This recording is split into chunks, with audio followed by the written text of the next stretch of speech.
안녕하십니까. 오늘은 국가 철학에 대해서 함께 생각해 보려고 합니다. 여러분이 태어날 때부터 시작해서 지금도 변함없이 국가 속에 살아가고 있죠. 물론 역사상 많은 정책, 그러니까 정치의 형태라든가 모습들은 달라져 왔지만 21세기를 살아가는 우리는 대한민국이라는 국가, 그리고 이웃에 있는 중국과 일본, 그리고 강력한 나라들이 많죠. 미국, 영국을 비롯한 많은 나라들이 존재하고 있습니다.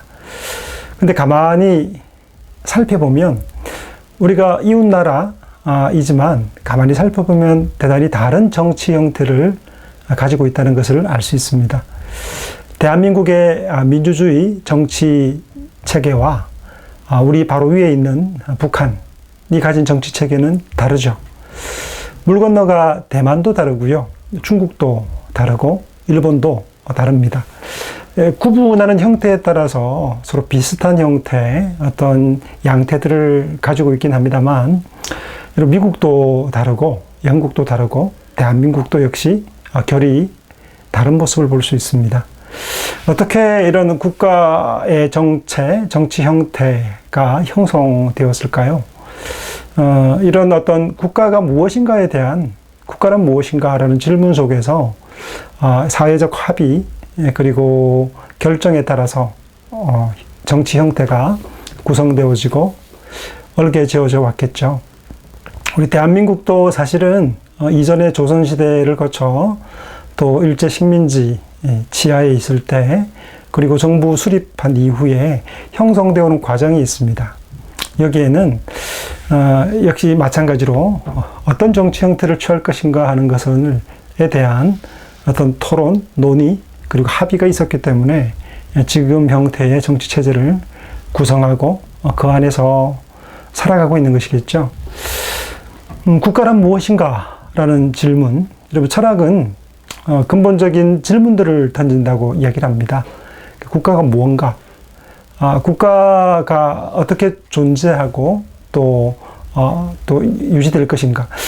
여러분, 나라의 체계가 글로벌화 되면서, 나라가 개방되면서부터 시작해서 많은 정체성에 대한 혼란을 겪고 있다가, 최근 트럼프 정부 들어서 미국의 자국 중심주의가 다시 고개를 들기 시작했죠. 지구촌이라는, 그 모든 나라들이 함께 연좌해서 대화하고 토론하는 분위기에서 약간은 다른 형태로, 약간 그 강대국에서 그런 유세를 들기 시작하면 변화가 오잖아요. 국제사회의 질서에 변화가 오는데, 이런 자국 중심주의로 되돌아가는 모습을 볼 수 있어요. 그래서 미국 우선주의, 또 자국 우선주의의 형태로 다시금 국가가 무언가에 대한 생각들을 하게 합니다. 여러분, 인터넷 세계를 살고 있기 때문에 우리는 구글 제국이라는 표현을 씁니다.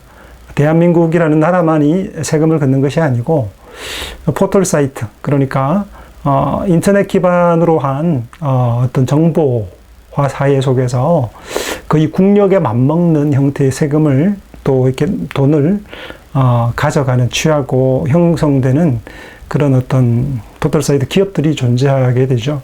그런 모습으로 변해가는 듯 싶더니 또 자국 우선주의라든가 기업들을 통제하려는 모습들을 보면서 어떻게 변화되어 갈까 하는 궁금증들이 생기게 됩니다. 여러분에게 국가는 무엇입니까? 여러분에게 대한민국은 어떤 나라입니까?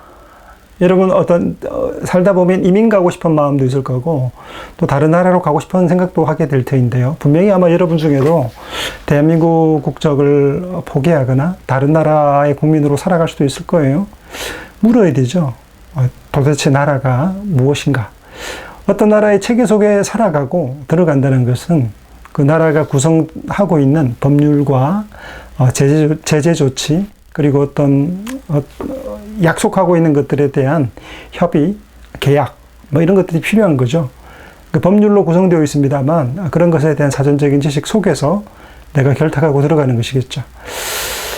일단 우리는 그 오늘 국가 철학이라는 내용으로 국가가 어떻게 형성되어 오셨는지에 대한 역사에 대한 얘기보다는 국가에 대해서 어떻게 생각하는가에 대한 철학적인 질문들을 던져보면서 이야기를 진행해 가려고 합니다. 우리는 거대한 권력을 지닌 국가의 지배하에 살아가고 있죠. 국가가 법률을 통해서 혹은 또 정부의 권고사안이라든지 명령을 통해서 우리는 그 통제 안에 살아가고 있어요. 울타리라 그러죠.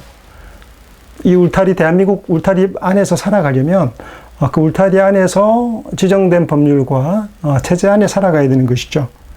마음대로 넘어가거나 월권할 수 없는 거죠. 오늘날 어느 누구도 국가 체계를 거부하고 또 안전하고 정상적으로 생존할 방법이 없는 세상을 살고 있습니다.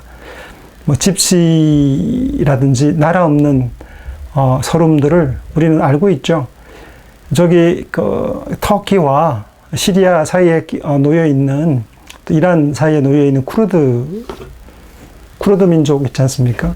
우리나라 인구와 맞먹는 사람들이 살고 있지만 나라가 없죠. 나라가 없는 그 서러움이라는 것은 얼마나 큰지 이 전쟁 상황 속에서, IS와의 전쟁 속에서 우리가 여실히 볼 수 있었죠. 나라가 없는 상태, 보호가 없는 거고 버려진 상태, 누군가가 우리를 보존해 줄 수 있는 울타리가 사라진 것이죠. 그래서 나라의 통제나 체제 안에 있지 않고 안전하고 안정을 누리고 살아갈 수 있는 방법이 우리 이 땅에서는 거의 존재하지 않는 것처럼 보여지게 돼요. 그래서 거의 대부분의 사람들은 특정한 국적을 가지고 있고 한 나라의 국민으로 살아가고 있습니다. 사람들은 국가라는 거대 조직 체계 속에서 때로는 행복하게, 때로는 공포와 좌절, 그리고 위협들을 경험하고 살아갑니다. 국가가 어느 때는 우리를 행복하게 하고 국가의 정체와 목적에 따라서 사람들의 복지, 또 안녕, 보호의 역할을 잘 순행하기도 하다가 어떤 때 다른 권력, 또 야심 있는 권력에 의해서 폭압 속에 혹은 고통 속에 또는 희생을 강요하는 그런 무지막지한 어려움 속에 살아가게 되기도 하죠. 독일이라는 국가를 보면 후발주자였죠, 유럽 사회에서는. 그런데 제3제국, 그러니까 히틀러의 등극으로부터 시작해서 그 당시에 젊은이들은 열의 9이 거의 죽음을 당하게 됩니다. 나라에 대한 헌신, 충성들을 강요하고 요구하지만, 그러나 어떤 전쟁에 대한 어떤 동원 속에서 한 세대가 거의 골라고 사라지게 되죠. 일본 역시 마찬가지입니다. 그 당시에 젊은이들의, 그 당시 이제 막 한참 피 끓는 젊은 세대가 다 증발해버렸죠. 거의 뭐 전쟁터 속에 산화되어지고 사라져버렸죠. 국가에 의해서 이렇게 희생을 강요되기도 하고 고통을 겪기도 하는 것이죠. 대한민국 사회도 독재와의 한거 속에서 살아왔고 또 어려움들을 겪었습니다. 그런 어떤 국가의 애정관계가 있는 거죠. 국가가 우리를 보호하고 지켜주고 우리 안녕을 약속할 수 있지만 또 반대로 국민을 포갑하고 또 고통스럽게 하는 일로 몰아갈 수도 있는 것이죠. 모든 국가들은 속해 있는 국민들에게 애국심을 호소합니다. 또한 여러 종류의 의무 조항들을 요구하죠. 우리 남학생들은 군대에 갈 것을 요구하죠. 국가가 대한민국 사회뿐 아니라 여러 나라들이 그렇습니다만 그 여러 강대국 사이에 열강 속에 놓여 있는, 또 나라의 안전을 보호해야 될 만한 위치에 있는 나라에서는 모든 남성들에게 혹은 여성들까지 포함해서 국방의 의무를 요구하죠. 국가가 한 젊은 시절을 희생할 것을 요구를 해요. 대신에 국가의 어떤 다른 어떤 대책이라든가 보호와의 장치를 주는 것과 함께 의무를 요구해요. 납세나 세금에 대해서 요구를 하는 거죠. 물론 국민으로 살아가고 보존하고 질서 유지를 위한 최소한의 것들을 요구하게 됩니다. 그래서 국가가 뭐길래라는 질문들을 던지지 않을 수는 없죠. 국가는 어디까지 국민에게 의무를 요구할 수 있는가? 국가는 국민들에 대해서 얼마만큼의 권력을 행사할 수 있는 걸까요? 국가가 우리의 개인사와 가정사에 얼마만큼 개입할 수 있겠는가 하는 문제죠. 유럽 사회 그리고 미국 사회와 아주 다른 모습이 최근 코로나를 통해서 보여졌죠.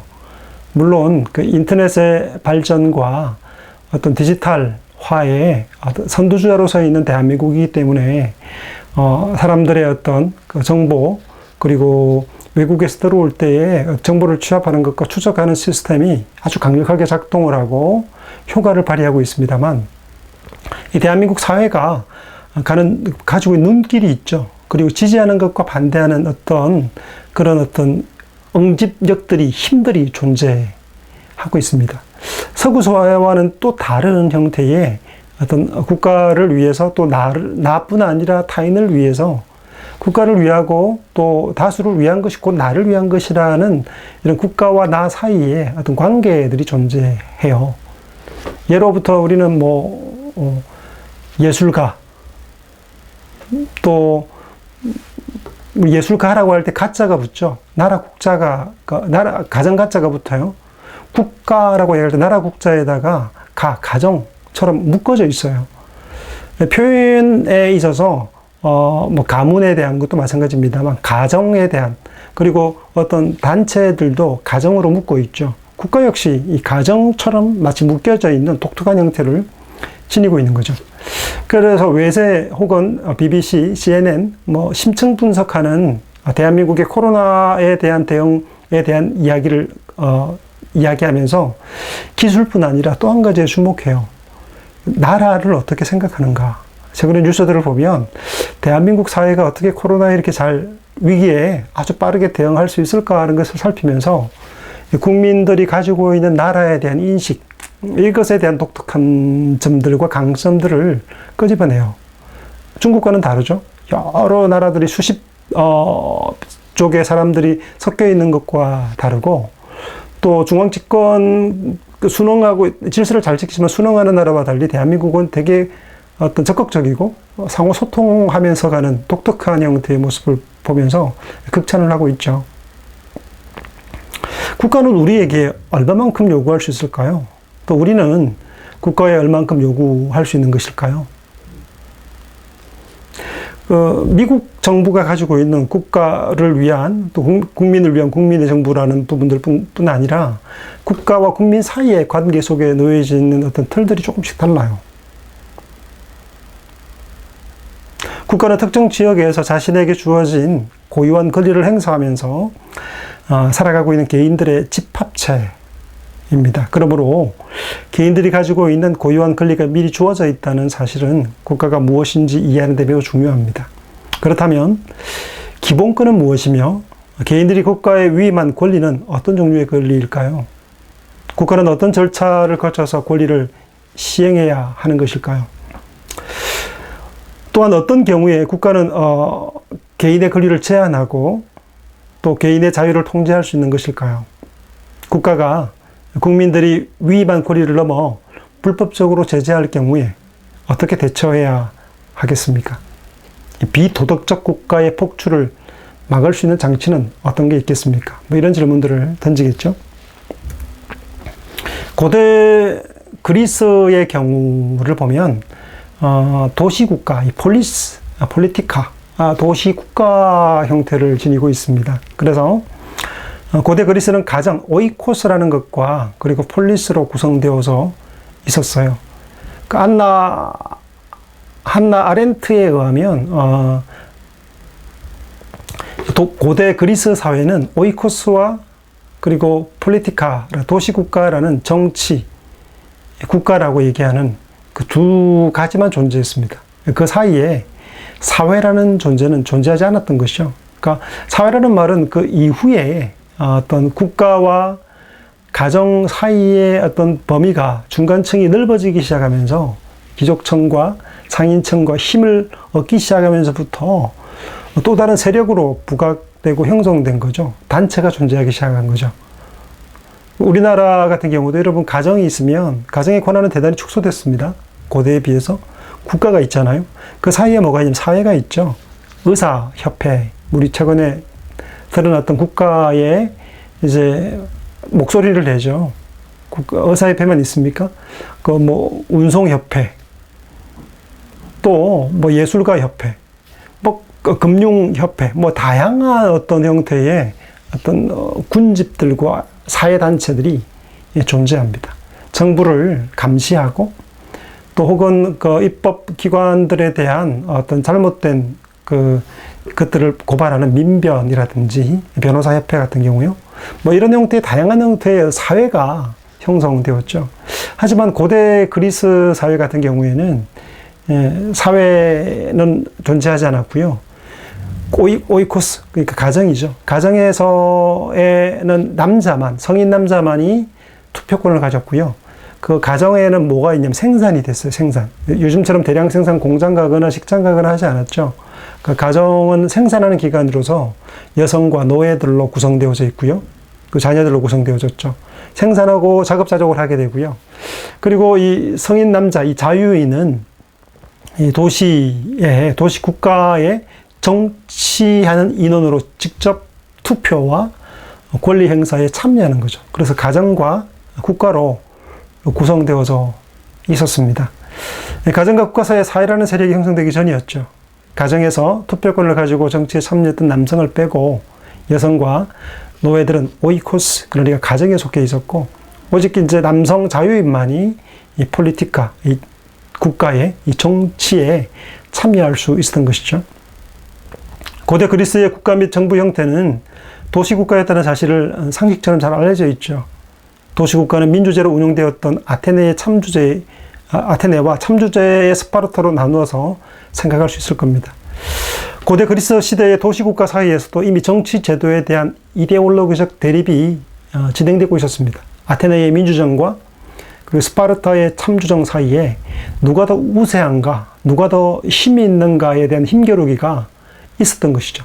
그러니까 민주주의 제도와 참주제 사이의 어떤 이데올로기적 전쟁과 싸움들이 그 당시에도 존재했다는 거죠. 이 정치 체계의 어떤 우위성, 더 선진성, 더 탁월성에 대한 실험들이 있었던 것이죠.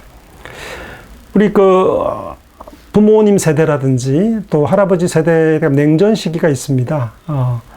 자본주의 세력과 공산주의 세력 간의 어떤 냉전, 이데올로기의 전쟁이 있었죠. 이데올로기라는 게 뭐냐면 결국 정치 체계에 있죠. 체제에 대한 서로에 대한 선진성, 우수성을 가지고 힘겨루기 했던 것입니다. 자신들이 신봉하고 있고 그리고 믿고 있는 원하는 국가를 상실할까 하는 두려움 속에 연대를 하고 전선이 형성되었죠. 북한과 중국과 소련이 연대를 하고 남한과 그리고 미국과 연합군들이 이렇게 해서 전쟁 포화 속에 이 한반도가 냉전의 어떤 고통을 겪었던 것이죠. 고대 그리스 시대의 도시국가 사이에서도 이미 정치제도에 대한 이데올로기적 대립을 발견하게 되죠. 이 두 개의 이데올로기는 인류 역사상 최초로 집단적인 이념 대립으로 기록되는 이 펠레폰네소스라는 30년 전쟁이 벌어집니다. 말이 30년이죠. 30년 전쟁하면 나라들, 이 도시국가, 크지도 않은 도시 두 국가가 서로 그리스 해양 세력끼리 싸움으로 얼마나 피폐해졌겠습니까? 아테네는 이미 BC 508년부터 크라이스테네스를 중심으로 민주주의가 시작되었습니다. 민주정치에 참여 금지된 사람들은 전체 인구의 3분의 1이 넘었죠. 그러니까 3명 중 1명만 이제 이런 정치에 참여할 수 있었고요. 노예와 외국인, 이주민과 혼혈인은 제외되었고요. 오직 자유시민들만이 배심원으로 또 정치의 투표권을 가지고 참여할 수 있었습니다. 자유시민들 가운데서도 20세 이상의 남성들만 시민의회를 구성했고요. 이 시민회에서 다시 500인의 평의회를 선출하여 구성했습니다. 10개의 부족에서 다시 500인의 평의회를 구성하고 여기에서 또 10개 부족에서 각각 50인씩 선출해서 전체 500인 가운데서 윤번제로 50인 위원회가 구성되어서 10차례에 걸쳐서 돌아가면서 공무를 담당했습니다. 그래서 모든 행정, 정치적 기능은 실제로 50인 위원회가 주도했다고 해도 틀리지 않겠습니다. 각 부족에서 50명씩 뽑았으니까 그 50명의 협의체가 500명으로 구성되고 10번으로 나눠 윤번제로 돌아갔으니까 50인 어떤 위원회가 실질적인 정치 어떤 정부를 구성했다고 이야기할 수 있겠죠. 50인 위원회의 통제를 담당하면서 입법 기능과 사법 기능을 수행하는 6,000명으로 구성된 행정부와 달리 이제 배심원 제도, 6,000명으로 구성된 배심원 제도가 있었습니다. 그래서 입법과 사법 기능을 오늘날로 치면 국회이죠, 국회. 앞에 행정부가 50인 위원회를 통해서 이렇게 정부로 구성되었다면 6,000명에 이르는 사람들은 사법 기능, 입법 기능, 그 법을 제정하고 또 법을 판결하는 역할을 했던 것이죠. 여기에서 500인 평의에 속하는 모든 공직자들에 대한 적부 심사를 주관하며 그들의 정책 집행 결과를 보고받고 회계 감사를 실시하는 정치적 통제 기능을 갖고 있었습니다. 그래서 앞에 50인 기능 회원들이 그 역할을 잘하는지 500인 평의회가 윤번제로 돌아가면서 공무를 잘 진행하는지 혹은 또 회계를 잘 못해서 탈취하고 또 도둑질하지 않는지를 살피는 감사하는 기능을 했던 것이죠. 배심원 제도는 시민재판을 담당하고 한 사건에 최소한 201인의 배심원으로 구성된 사법부가 판결하고 이 심판은 1심으로서 상소는 절대 인정되지 않는 강력한 형태였습니다. 소크라테스는 500인의 배심원으로 구성된 재판 제도에 의해서 사형 언도가 내려지게 되었죠. 아테네 민주제도는 시민의 정치 참여를 적극적으로 보장했지만 두 개의 거대한 정치 조직이 운영될 수 있던 것은 주변의 식민지 도시국가로부터 경제적 착취에 기반해 있었습니다. 도시국가지만 이 아테네가 펠로폰네소스 전쟁에 승리하면서 어떤 그 강력한 힘들을 가지고 있었고 주변의 작은 소도시들을 정복하고 또 식민지를 개척하면서 심지어는 저기 이탈리아까지 건너가서 식민지 삼았죠. 식민지 속에서 끌어내온 어떤 재정을 가지고 자신들의 번영한 민주정을 발전시켰던 것이죠. 그 폐각 추방 제도라고 있습니다. 우리나라에서도 이제 공수처법이라고 그것이 이제 올라가서 지금 아직 통과가 되지 못한 걸로 알고 있는데요. 그것이 상정되어서 통과가 되어야 될 텐데 아테네 사람들은 권력의 편중과 집중을 막을 수 있는 제도적인 장치를 모색했고요. 그 어떤 개인이나 어떤 작은 소규모의 몇몇 사람들이 어떤 집단적인 권력을 행패를 부리지 못하도록 장치를 마련했습니다. 그래서 도시국가의 위협이 될 만한 인물을 추방할 수 있는 제도를 가지고 있었고요. 폐각 추방 제도라고 말하는 그런 제도를 가지고 있었습니다. 그 시민들은 선거할 때마다 싫어하는 사람을 동시에 투표를 해가지고요. 정치인의 독주를 막을 수 있는 제도적 장치를 가지고 있었습니다. 그러니까 너무 민주정 속에 너무 잘난 사람이 있으면 그 사람은 표적이 됐어요. 싫어하는 사람이 될 수 있으니까. 그래서 적당히 해야죠, 그죠? 또 너무 뛰어난 사람이 어떤 독재를 휘두를 수 있는 위협들이 존재하기 때문에 그 사람들은 이제 투표할 때 쫓아내고 미워하는 사람을 다시 투표해서 추방할 수 있는 제도가 있었습니다.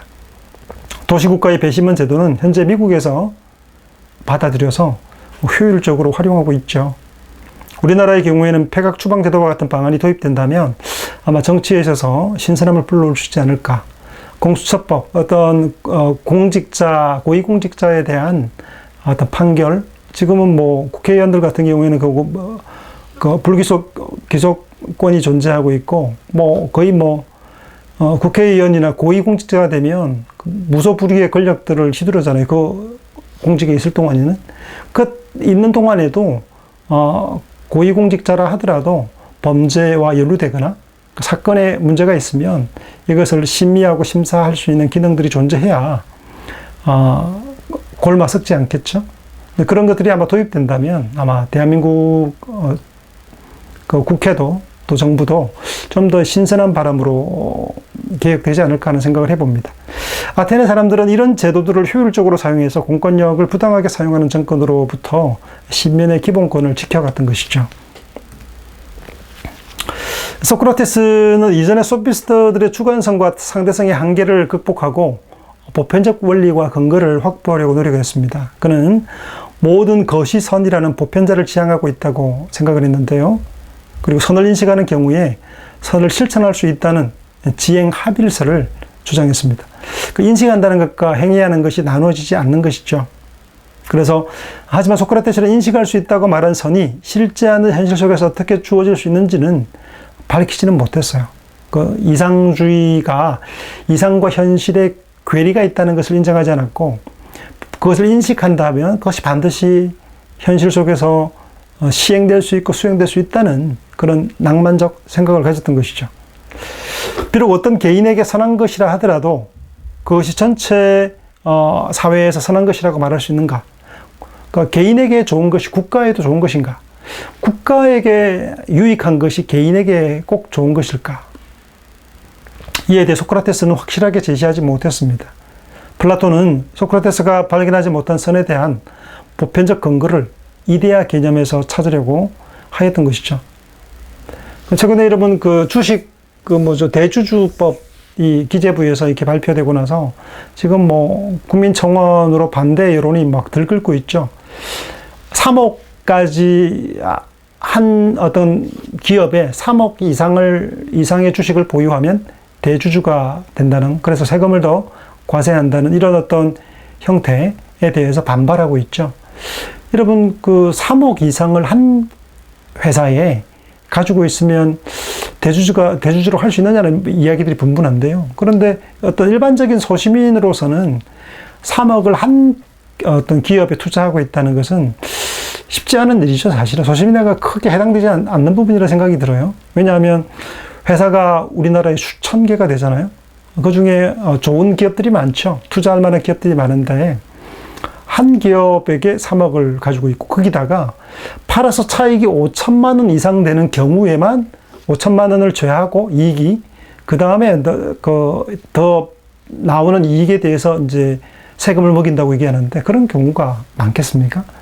그 이제 뭐 과도한 방식으로 이제 접근하는, 또 반대하는 여론도 있습니다만, 어쨌든 국가가 그렇게 정하면 개인에게 피해가 될 수 있죠. 부동산법, 그리고 또 주식에 대한 법, 이런 법들을 정하면 국가가 나라에게 좋은 것이 개인에게 좋은 것입니까? 라고 물을 때 꼭 그런 것 같지 않아요.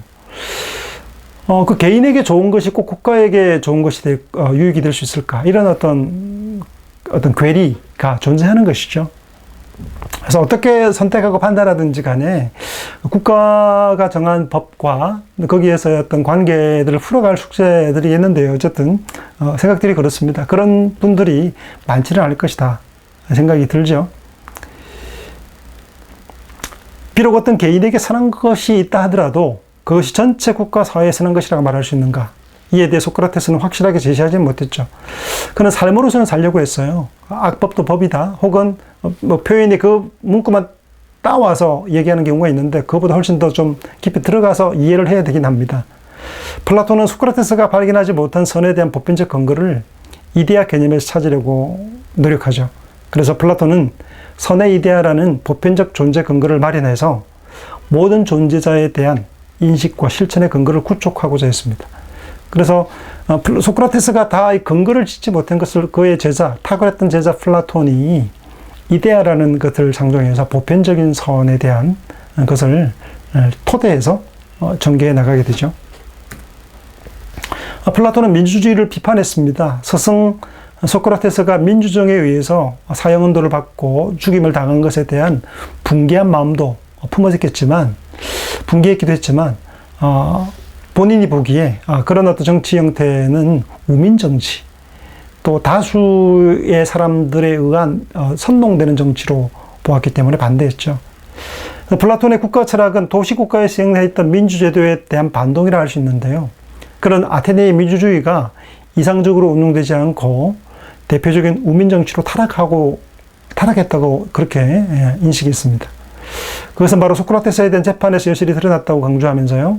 플라톤은 한 국가의 이상적인 통치는 미련한 다수가 아니라 현명한 철학자들에 의해 성취될 수 있다고 본 것이죠. 이른바 플라톤의 철인 정치론입니다. 타고난 사람들, 엘리트 정치론을 편 것이죠. 우민한 사람들이 이렇게 다수에 참여해서 정치하면 혼란할 뿐이지 각진, 반듯한 제도적인 장치로 자리매김할 수 없다고 본 것이죠. 플라톤은 민주주의 제도가 가지고 있는 두 가지 큰 단점을 지적하는데요. 첫 번째가 민중들의 무지와 무능력이라는 것입니다. 즉, 통치자의 자질에 관한 문제. 민주주의가 좋은 것 같지만 사실은 뽑고 나면 보면 그 대중에 의해서, 여론에 의해서 뽑혀진 사람들이 능력이 없다는 거죠. 능력이 없고 무지한 사람들, 혹은 권력욕을 가진 사람들이 여론과 힘을 덧입어서 이렇게 정치에, 우리를 다스리는 위치에 놓이게 될 수 있다라고 본 거죠. 두 번째로는 사회를 혼탁하게 하는 제도적인 결함을 이야기합니다. 그런 한 국가 안에서 극단적인 폭력과 당파적인 이기주의의 발생 원인을 경제적 요인, 빈부의 차이에서 찾았던 것이죠. 플라톤이 생각하기에 좋은 국가를 만들기 위해서는 있는 자와 없는 자를 제거하고 국민들의 일체감을 조성하는, 평균케 하는 원리를 따라서 초기 공산주의와 같은 형태의 국가를 요구를 합니다. 그 어지러운 제도적인 당파 싸움들, 피곤하죠. 이것이 옳으냐 저것이 옳으냐를 가지고 씨름하면서 많은 손실을 끼치는 거죠. 그렇게 본 거죠. 그러니까 우민한 사람들이 정치를 하고, 그리고 그들끼리 모여 당파를, 세력을 형성해서 다투는 모습들이 에서 피곤함을 호소하고 있는 것이죠. 그래서 플라톤은 국가는 정의의 집행자여야 되고, 정의는 국가를 구성하는 계층의 기하학적 균형과 조화로 나타나는데 인간의 세 가지 기본 덕에 비유되고 있습니다. 플라톤은 개인과 한 인간의 영혼의 어떤 구성 요소 세 가지와 지혜, 용기, 절제, 한 영혼에는 지혜가 있고 용기가 있고 절제가 있다고 이야기하는데, 이것을 국가로 그대로 대입시킵니다. 지혜를 덕목으로 가지는 이성은 통찰, 반성, 그리고 추리작용을 주도하면서, 지혜를 가져야 할 계층은 철인왕으로 대표되는 통치계급으로 국가를 다스리고 교육을 담당하는 사람이어야 한다라고 얘기를 하고 있습니다. 그리고 가운데 용기를 덕목으로 가지는 가슴은 의지를 주소한다고 얘기를 합니다. 분노와 명예, 수치심과 혐오감 등이 여기에 속하는데, 용기를 가져야 할 계층은 군인계급으로 명예와 권력을 공유하지만 사리사욕과 향락을 멀리하고 도덕적 의무감을 가지는 존재들이어야 한다라고 말합니다. 그래서 군인과 지도자 계급에 한해서는 국가의 통제에 의해서 사유재산과 가족제도가 철폐되어야 한다고 얘기를 합니다. 철인왕도 마찬가지고요. 용기를 가진 이 군인 계급들, 기사 계급들도 사유재산, 그리고 개인 가족, 이것들은 포기해야 된다 얘기를 합니다. 그래서 공산주의적 공동체 생활을 영위해야 되고요. 여자와 아이들은 국가에서 공동 관리를 하고 훌륭하고 건강한 아이들을 낳게 하기 위해서 우생학적 성관계를 교육하는 형태로 이야기를 합니다. 제가 고등학교 때였습니다. 이게 고등학교 1학년 때 번역되었던 유토피아로 번역되었죠. 원래 국가라는 말로 총 10권으로 구성된 책인데요. 이 책을 고등학교 때 읽었습니다. 근데 밤에 집에 엎어져서 이렇게 읽으면서 좀 두려웠습니다. 그러니까 그 이상국가를 꿈꾸는 플라톤이 꿈꾸는 나라에 대해서 그게 마치 공산주의 국가의 어떤 독재국가의 형태의 모습을 보는 듯했기 때문에 마치 1984나 동물농장을 보는 것처럼, 자마틴의 우리들 보는 것처럼 약간 공포심들이 밀려들더라고요. 그런 느낌들을 아직도 가지고 있습니다. 처음 플라톤의 그 어떤 저작을 접하면서 국가를, 그런 느낌들을 받았는데, 여자를 공유하고 사유재산을 철폐하고 살아가는 것이죠. 이런 것들을 요구했어요. 그리고 절제, 마지막 하청 및 생산 계급에 있는 사람들은 성욕, 물욕과 같은 욕구 구조를 상징적으로 나타내는데요. 물질적인 수요를 충족하는데 종사하는 사람들이 바로 이렇게 절제에 해당되는, 덕목에 해당되는 생산 계급이었습니다.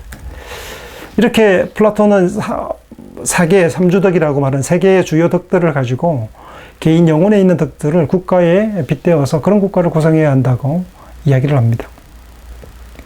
아리스토텔레스 같은 경우에는요, 플라톤이 말한 이상국가는 모든 사람들이 자신에게 부합되는 일과 역할을 맡아 정의를 실현하는 조화로운 국가 체계였습니다. 의사는 의사답게, 대통령은 대통령답게, 그리고 학생은 학생답게, 교사는 교사답게, 각자의 역할에 따라서 정치인은 정치인답게, 군인들은 군인답게, 그리고 뭐죠, 생산 계급의 역할을 하는 사람들, 생산 계급자답게 그렇게 소시민으로 살아가는 형태를 가진 자기의 역할에 충실함을 통해서 조화를 이루어가는 체계가 잘 가동되는 국가 형태를 이야기했던 것이죠. 이런 정의 국가가 곧 선의 이데아의 지상 실현이라고 보았던 것이죠. 플라톤이 국가가 이데아의 세계를 그 이상으로 삼고 있다면 아리스토텔레스 같은 경우는 국가는 인간의 최고선, 그 플라톤의 이데아의 세계, 이상 세계의 현실적 실현이라고 본 것, 그 유토피아죠. 그러니까 이데아의 세계에 있는 것을 현상에서 모상이 아니라 실체화시키는 것이 유토피아적으로 실제로 실현시키는 것이 국가라는 이상 국가였다면 플라톤은 인간 이상론을 펴니다. 인간의 최고선. 인간의 최고선이 뭡니까? 행복이죠, 행복. 그러니까 행복이 최고도로 발달되고 발현된 공동체를 지향하는 것, 그것이 국가의 존재 이유다라고 본 거죠. 그 인간은 근원적으로 공동체를 이루고 살아가는 정치적 동물이라고 규정을 했습니다.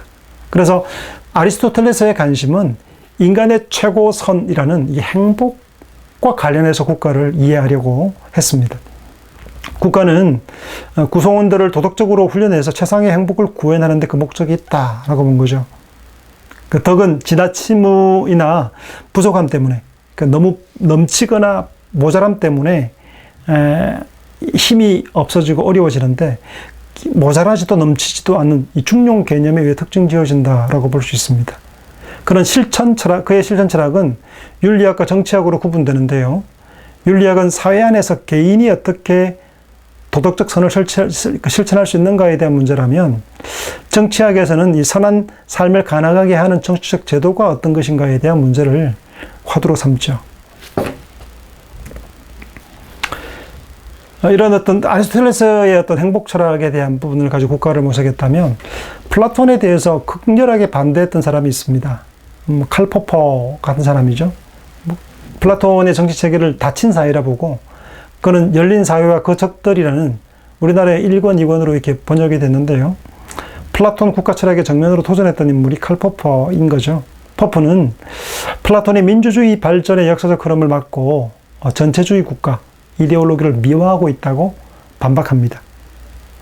플라톤은 어떤 사람이 국가를 통치할 경우에 정의로운 국가를 만들 수 있는가라는 물음에만 집착함을 통해서 권력을 한 사람의 현명한 처리낭에게 집중시켜서 전체주의적 유토피아 왕국을 설계하고 있다고 비판하고 있습니다. 포퍼의 열린 사회는 어떤 통치자나 정당이 부패해서 불의한 정치를 행위하는 경우 피를 흘리지 않고 국민들이 그 정권을 축출할 수 있는 제도상의 뒷받침이 되어 있는 사회를 원하고 있는 거죠. 그러니까 어떤 그 권력 기구가 생기고 그 안에 어떤 권력자들이 있다 하더라도 소환을 할 수 있는 거죠. 주민소환제와 같은 겁니다. 포퍼가 제시하는 민주 체계는 이제 지방자치제도 있고 국가 이제 그것도 있는데, 우리 이제 실제로 소환해서 끌어내릴 수 있잖아요. 누군가가 권력 체계가 잘못되었다, 독재를 한다, 아니면 큰 결격 사유가 있다고 할 때 시민들이 광장으로 다 나와서 끌어내렸죠. 끌어내리잖아요. 마찬가지로 주민소환제 같은 것을 통해서 정치인이 혹은 또 지방자치의 어떤 국가가, 권력 어떤 정부가 권력자가 잘못할 경우에 소환을 통해서 옷을 벗길 수 있는 것이 그 어떤 열린 사회의 기본적인 목표처럼 이렇게 설명을 하고 있습니다. 열린 사회는 개인의 기본권이 보장되어 사회 구성원의 자율적인 판단과 의사가 존중되고, 현실 정치에서 문제가 되는 부분을 점진적으로 개혁해 나가는 것을 그 이상으로 하고 있는 것이죠. 플라톤의 이상국가론과 포퍼의 열린 사회론 가운데 어떤 정치제도가 더 효율적인지 우리가 단번에 파악하기는 좀 어렵습니다. 여러분, 우리 세계, 우리가 살고 있는 21세기 사회 속에서도 왕국이 존재하고 있고요. 또 독재 체제를 유지하고 있는 국가들도 있고요. 민주 체제를 구성하고 있는 국가도 있고요. 그 중간 사이에 놓여 있는 국가도 있고요. 다양한 형태의 정부 제도들이 존재하고 있어요. 나라들을 여러분 재밌게 보려면 대만도 민주주의죠. 우리와 같은. 그러나 구성하고 있는 정부 형태는 달라요. 그래서 어떤 나라를 연구하고 바라볼 때마다 어떤 정치 제도를 택하고 있는가를 살펴보는 것도 재미있습니다. 어떤 것이 더 효율적일까요? 효율성만 따지면 중앙 집권적이고 대통령 중심적인 나라가 더 힘을 발휘하겠죠. 내각제라든가 어떤 다른 형태로 지니고 있으면 그 안에서 소모되는 시간들이 존재하지만 보다 합리적인 결과를 도출을 통해서 또 더 좋은 생산적인 것들을 만들 수도 있겠죠. 어느 것이 더 좋은지에 대한 부분들은 선뜻 답하기는 좀 어려운 것 같아요. 왜냐하면 아무리 제도가 좋아도 정치하는 사람이 국민을 기만하면서 억압하고 공작 정치를 펼 경우에는 예상하지 않을 수 없기 때문입니다. 이런 아무리 독재 국가라 하더라도 그 독재관이 만약에 정말 성군이다, 성인이다, 탁월한 사람이다, 뛰어난 사람일 뿐 아니라 헌신하고 국가를 위하는 사람이다 하면 어떻게 될까요? 민주주의 정치 제도 속에 있는데 그 민주주의가 선출한 사람들이 자기 야욕과 욕망을 따라서 추동해가는 세력들이라면 어떻게 될까요? 그래서 사람이 그 일을 몸담아 하고 있기 때문에 달라지는 것이죠. 바이마르 공화국이라고 있습니다. 제3의 국가가 제국이 형성되기 전에 독일에 히틀러가 정권을 잡기 이전에 바이마르 공화국 때가 가장 민주적인 국가였죠. 아름다운 정치 제도를 가지고 있었지만 가장 인기가 없었습니다. 사람들은 반발했죠. 인기가 없었어요. 빨리 소멸된 국가가 됐죠. 형태가 됐죠. 그 뒤에 히틀러가 집권하면서부터 이제 비극이 다가왔는데요. 어떤 것이 더 좋은 것일까 하는 것은 그 사람이 어떤 사람이냐에 따라 달라지기 때문에 쉽지 않은 것 같습니다. 반대로 완전하게 사심을 버리고 사회 정의를 실현하고자 하는 이상적인 인간을 찾기도 매우 어렵기 때문이기도 하죠. 그럼에도 불구하고 우리는 플라톤과 포퍼의 국가 철학에서 정의 사회를 실현하는 데 장애가 되는 요인들을 미리 제거할 수 있는 제도적인 장치를 마련하려 고심했던 사실을 깊이 생각할 필요가 있겠다 싶습니다. 플라톤도 그러고요. 그 시대상 속에서 고민을 한 것이죠. 그냥 우리가 단순하게 무자르듯이 그 사람은 이런 주의이기 때문에 잘못이야라고 말하기 이전에 포퍼의 이런 형태에 대해서도 무자르듯 싹둑 잘라낼 것이 아니라 이 고민들 속에서 나온 정치 제도라는 것을 생각해 볼 필요가 있는 것입니다. 우리 사회 진보와 보수 이런 형태 다양한 실험들이 있죠. 그런데 그 각자가 지니고 있는 고유한 가치, 의미, 국가가 무엇인가라는 것, 국가와 개인 간의 관계가 어떤 것인가에 대한 실험이죠. 고민이 있는 거죠. 어떤 것이 더 옳은 것일까에 대한 실험이라는 면에서 보면 그 정당한 이유와 사유들에 대해서 묻고 따지고 토론할 수 있는 서로를 그냥 마구 있죠. 무조건 잘못됐다, 무조건 아니다라고 이야기하며 실험할 게 아니고 그렇게 잘라낼 게 아니고 건전한 대화들이 바탕이 되면 그게 없어서 사실은 우리 사회는 더 힘든 것 같습니다. 로크의 사회계약론에 가보면요. 홉서의 국가 및 사회 철학적 특징은 사회 원자론에 있습니다. 근원적으로 적대적인 개별자들의 집합체가 자연 상태로 상정되고 있고요. 자연 상태에서 각자는 다른 사람들과 고립되어 있고 인간은 이기적 충동에 의해서 만인에 대한 만인의 투쟁을 전개한다고 봅니다. 그래서 여러분이 로커가 아니고 홉스입니다. 제가 위에 제목을 잘못 적었어요. 홉스와 사회계약론입니다. 그래서 그 홉스의 자연 상태, 여러분 그 로커나 홉스나 루소나 이 자연 상태를 각기 다르게 이해하고 있어요. 홉스 같은 경우에 자연 상태를 어떻게 보았냐면 만인에 대한 만인의 투쟁. 여러분 그 힘 있는 사람들이 법이 없으면 계약이 없으면 서로 간에 약속이 없으면 주먹이 센 사람이 최고죠. 맨날 맞고 다닐 수도 있고 재산을 빼앗길 수도 있고 가족들이 어떤 위협을 당할 수도 있는 것이죠. 모든 사람과의 투쟁은 각자가 만물에 대한 권리를 갖는다는 인식에서 출발하는데 개인들은 자연에 대해서 절대적 소유권을 주장하게 됨으로써 자연적으로 대립적인 적대관계를 형성하게 됩니다.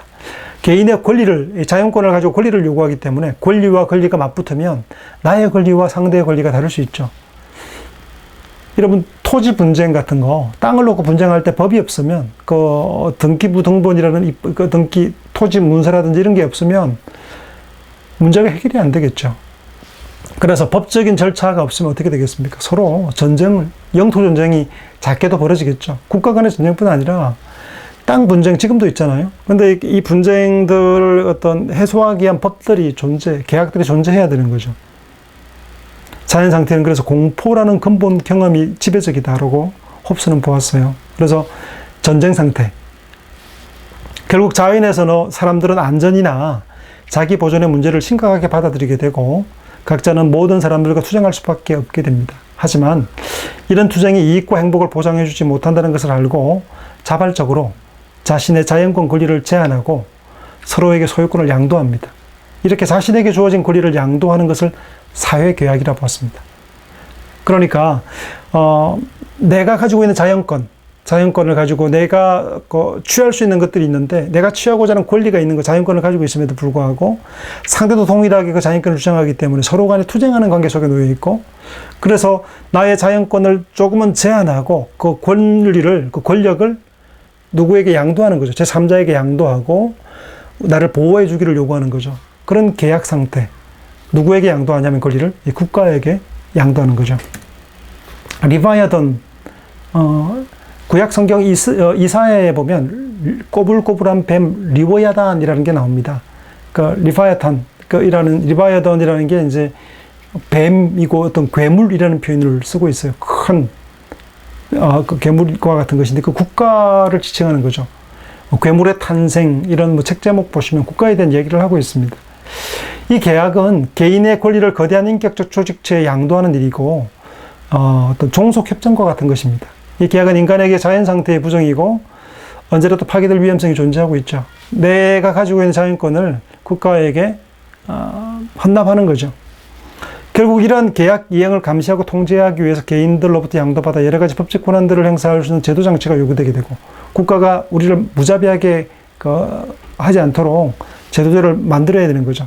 각 개인의 합의와 일치를 지속하기 위해서는 계약 이외에도 다른 강력한 무엇을 요구하지 않을 수 없는데 리바야던, 바닷속의 거대한 괴물로서 신과 같은 절대적 괴물 권력을 행사하는 것으로 상징되는 존재인 겁니다. 그래서 이걸 전체적으로 감시하고 돌보아주고 개인적 안전을 보장하면서도 우리의 권리의 내용들을 포기하면서 안전하게 보호해 주기를 요구하는 것, 상태.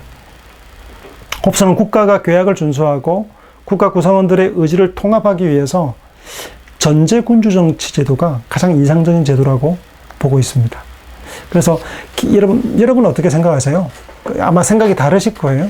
근데 그 당시에 이 홉스의 입장에서 보자면 이 혼란스러운 사회 속에서는 전제적인 군주가 필요하다고 본 것이겠죠. 로크의 사회계약입니다. 이 자연 상태가 서로 다릅니다. 로크에게 상정한 자연 상태는 홉스의 상태와 정반대입니다. 그것은 최초의 자연 상태에서 인간은 선의와 상호협조에 의해서 생명과 자유, 재산의 권리를 보존해서 행복한 생활을 영위하였다고 간주하는 거죠.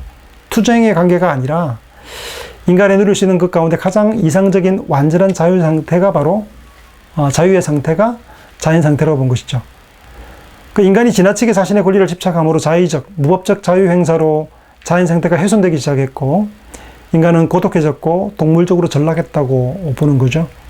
이기적인 자의성과 폭력이 난무하는 개체와 가정이 바로 전전 상태를 의미하는 것이고요. 그래서 인간은 사회계약이 필연적으로 요구되는 때에 이르게 되고 사람들은 자의법 가운데 입법과 행정의 한정적 권한을 국가에 부여하는 데 동의하게 됩니다. 그 일부를 권리를 양도함을 통해서 보호받는 역할을 똑같이 이야기하는 거죠. 시민 지배 강화를 위해서 계약 국가의 권력을 입법부와 행정부 형태로 분할하는 권력 분립을 주장하고 있고요. 또한 국가 지도자의 폭정의 경우에 대비해서 시민 불복종, 시민 저항권을 이야기합니다. 이런 어떤 홉스로 이어져 로크로 넘어오면서 우리가 흔히 말하는 현대의 정치 제도에 대한 이해들이 이제 장치들이 이렇게 형성되기 시작하게 되죠. 우리가 지금 살고 있는 사회의 어떤 그런 국가에 대한 논의는 이렇게 오랜 시간 동안의 어떤 흐름들 속에서 만들어져 오는 것이죠. 루소는 사회 현실은 개선하기 위해서는 자연 상태로부터 출발되는 사회 경향론을 지지하고 있습니다. 루소는 언어와 이성이 없는 동물적 인간들의 세계를 자연 상태로 파악합니다. 인간이 동물과 구분되는 자유는 자연 상태에서는 아직 실현되지 있지 않다고 본 거고요. 인간이 자유를 행사하게 되면서 두 가지 측면이 뚜렷하게 부각되는데, 첫째가 개체와 종족을 보존하려는 자기애와 그리고 타자를 위한 동정심으로 연결되는 감정이라고 보았습니다. 루소는 사회를 단순하게 조직된 원시사회와 복합적으로 조직된 문명사회를 구분하면서 원시사회를 보다 이상적인 사회라고 얘기를 합니다. 루소가 여러분 그 당시에 처참했죠. 아이들이나 어떤 권리에 대해서 처참했던 시대였는데, 그런 어떤 문명화된 것이 꼭 야만과 크게 다르지 않은 거죠. 그러니까 문명화되었다고 말하면서도 문명화되지 못한 원시사회를 포갑하고 압력을 구하고, 어린아이들의 어떤 천진난만한 자연 상태를 어떤 인공화된 어떤 교육 체계나 어떤 문명 사회적 인을 기르기 위해서 사람들을 때리고 아이들을 폭력을 행사하면서 길러내는 방식에서 많이 반대했던 인물이기도 하죠. 루소의 에밀이라는 책도 교육학계에서 유명한 책인데요. 루소 같은 경우에는 이런 자연 상태에 있는 것이 훨씬 더 좋은 것이라고 이렇게 파악하고 있습니다. 계급 없는 사회로서의 유목사회는 원시적 형태의 자기보존과 사회적으로 발전된 형태의 종족보존이 중첩되어 있는 타자를 위한 동정심이 지배적으로 나타나는 구조이기 때문에 이런 제도가 더 좋다. 유목적 사회처럼 어떤 자연 상태적 형태가 훨씬 좋은 것이다라고 얘기를 합니다. 인간 불평등의 교현이라는 책을 썼는데요. 유목사회가 분업을 통한 분화된 사회로 이행하면서 계급이 발생하고, 사회의 지속적 발전이 결국 분업을 촉진해서 노동에 의한 자연 혜택을 개별화하고, 각 개인의 재능차가 멀어지면서 재산 축적이 반영되어서 불평등을 초래했다라고 본 거죠. 인간의 주된 관심이 자기에서 이기심으로 퇴보해버렸고, 이로 인해 재산권에 대한 주장을 강화하게 되면서 인간 사회는 전쟁 상태로 치닫게 되었다. 자연 상태에서는 이타적인 동정심과 서로 배려하고 또 대접하는 어떤 그런 좋은 상태였지만, 홉스와 반대죠. 상태였지만 이게 이제 문명화되면서 도리어 더 이기심으로 퇴보하게 되고 계급이 생기고 서로 포갑하는 상태가 되었다. 더 못 살게 되었다라고 얘기한 거죠. 이런 전전 상태에서 루소가 제시한 대안 역시 홉스와 로크처럼 사회 계약이었습니다. 그럼 이렇게 한번 읽어보시면 좋겠고요. 그래서 루소에 의하면 현실 사회에서 물질적 불평등은 사회 계약을 형식으로 구속하고 있는 법률에서도 그대로 노정되고 있고요. 사실상 법률을 가진 자들에게 유리하고 무산 자들에게 불리하게 구성되고 있는 것이 현실이지 않습니까? 가진 사람들에게는 법이 유리하게 작동하고 없는 사람에게는 법이 불리하게 작동하는 것.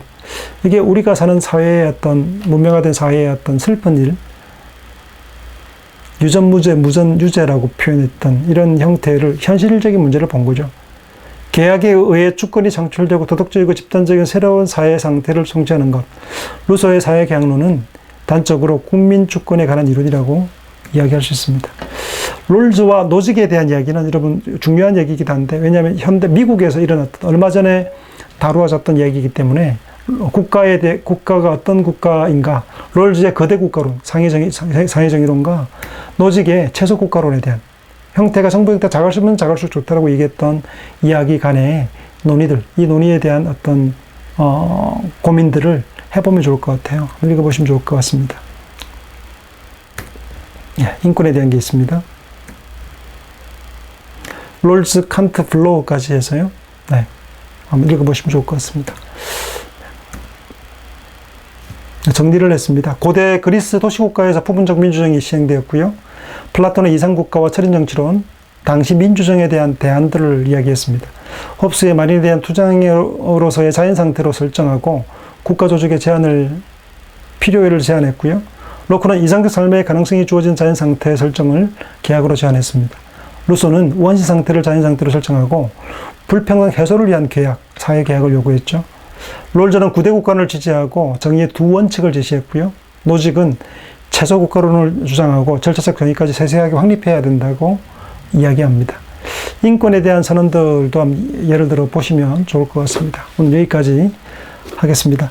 다음 시간에는 종교 철학으로의 초대 6강에서 뵙겠습니다. 수고하셨습니다.